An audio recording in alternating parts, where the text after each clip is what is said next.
Hello everybody and welcome. In this video I will show you all controls and gestures for your speaker Hama Cube 2.0. So let's starting.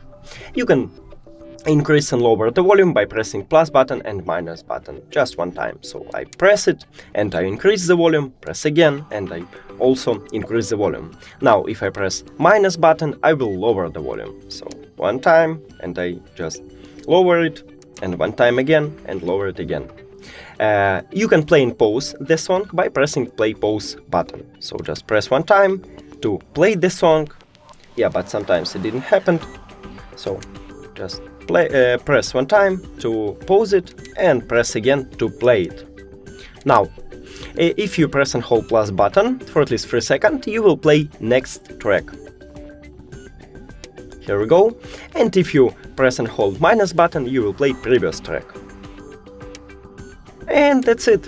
Thank you for watching this video. If you found it helpful, please consider subscribing to channel and leave the like on the video. It's really important to us. See you later.